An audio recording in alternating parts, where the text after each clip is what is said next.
The sun barely crested the horizon over Edison, New Jersey, as workers arrived at Smart Logistics and Freight Solutions. It was supposed to be a routine Tuesday: coffee, forklifts, and the steady rhythm of a warehouse that keeps the supply chain alive. But this morning, everything changed. Around 7 a.m., a convoy of dark SUVs and unmarked vans surrounded the property. Federal agents, ICE and CBP flooded the parking lot, blocking every exit. There was no warning, just the sudden, overwhelming presence of law enforcement. Inside, the warehouse fell silent. Commands echoed and fear took hold. This wasn't a drill. For many, it was their worst nightmare. Smart Logistics, a major player in the region's shipping industry, became the epicenter of a federal operation. The focus wasn't on cargo, but on the people moving it. Workers who kept the business running were now the targets. Agents were there for a worksite enforcement action. For the men and women just trying to earn a living, their lives were upended in an instant. The promise of a day's work vanished, replaced by interrogation and the threat of detention. This wasn't just about a company, it was about the lives connected to it. The warehouse, usually a symbol of commerce, became a scene of fear and uncertainty. What happened next would be pieced together from shaken eyewitnesses and official statements. The agent's mission to enforce immigration law, no matter the human cost. For the workers, the day marked a turning point they would never forget. The ripple effects would reach far beyond the warehouse walls. Inside, agents took control with military precision. 50 federal agents fanned out, halting all activity. Forklifts stopped, conveyor belts froze, and workers were ordered to drop everything.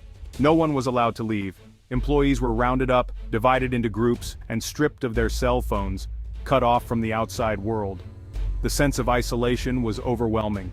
Workers sat in silence, surrounded by armed agents, waiting for the unknown. One by one, they were questioned about their names, identification, and immigration status. For those with papers, it was tense but brief. For others, every question brought them closer to a life-altering outcome. Fear was palpable. Fear for themselves, for their families, for their futures. Some workers were released, others, identified as undocumented, were zip-tied and led to waiting vans. Colleagues watched in shock as friends disappeared. Tears and anxiety filled the air. The raid didn't just disrupt business, it tore apart a community built on trust and hard work. The question lingered: why here? Why now? The emotional toll was immediate and deep. The warehouse floor, once a place of routine, became a site of trauma. The workers' lives would never be the same. The community outside waited anxiously for news. The raid's impact would echo long after the agents left. The fear remained. Why Smart Logistics? Because it's a CBP bonded warehouse, a legal gray zone. Bonded warehouses store imported goods under federal supervision, allowing government agents extraordinary access. Unlike other businesses, these facilities can be inspected at any time, no warrant needed.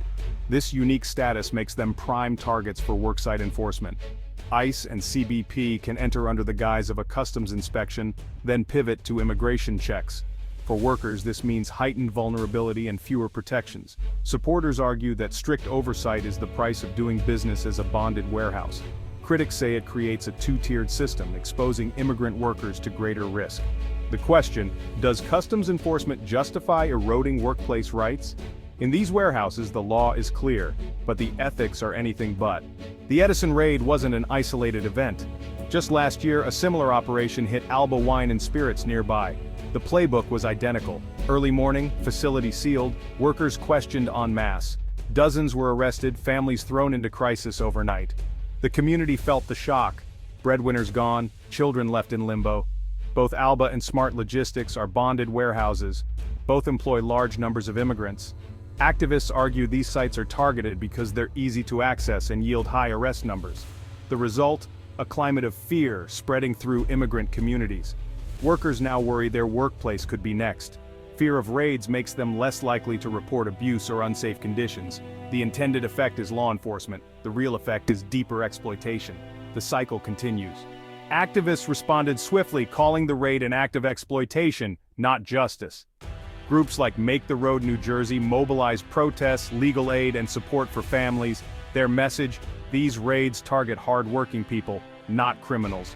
Family separation is a central concern. Children lose parents, households lose breadwinners. Many detained workers are deeply in debt. Having borrowed to reach the USA raid doesn't just detain them, It traps their families in financial and emotional crisis.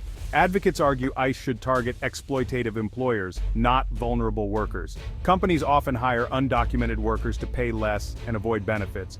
Raids punish workers while employers face minor fines. This system incentivizes exploitation and leaves workers to bear the brunt. The call is clear. Shift the focus from punishing workers to holding corporations accountable. Until then, the cycle of exploitation continues. Not everyone sees these raids as unjust. Supporters argue that enforcing immigration law is necessary to protect American jobs and uphold the rule of law. They believe undocumented workers create unfair competition, driving down wages and benefits for legal workers. Worksite enforcement, they say, levels the playing field and ensures economic fairness. There's also concern about public resources, schools, hospitals, being strained by undocumented workers. Supporters see enforcement as fiscal responsibility and national security. They argue that a country must control its borders and labor market. Large-scale raids send a message: the law matters. For them, it's not about cruelty but about order and fairness. The law, they insist, must apply to everyone equally. The debate is about more than policy. It's about the kind of society we want. And for many, that means enforcing the rules. ICE insists its actions are targeted, not indiscriminate. They claim operations like Edison are intelligence-driven, focused on employers suspected of illegal hiring. The official goal: dismantle criminal organizations, not punish workers. ICE says arresting employees is a byproduct, not the aim. They emphasize legal authority and humane treatment. Yet critics argue the reality is different. Workers face the harshest consequences while employers get off lightly. Fines for companies are small. Deportations for workers are life-changing. The disconnect between rhetoric and reality fuels distrust. Is this truly targeted enforcement or just the easiest way to boost deportation numbers? The debate remains unresolved. The Edison raid is more than a local story. It's a window into America's deepest divide. It forces us to ask, do we value compassion for those seeking a better life or strict adherence to the law? On one side, families torn apart, children left behind, workers contributing to our economy. On the other, the principle that laws must be enforced to protect jobs and public resources. Both sides claim fairness, both claim justice. The truth is, there are no easy answers. Smart logistics needed workers. Those workers needed opportunity. The government enforces the law, the community bears the fallout. Behind every raid are real people, real families, real consequences. America faces a challenge: how to honor both our laws and our humanity. Right now, we're struggling to do either. The debate isn't going away. The question remains, what kind of country do we want to be? The answer is still unwritten.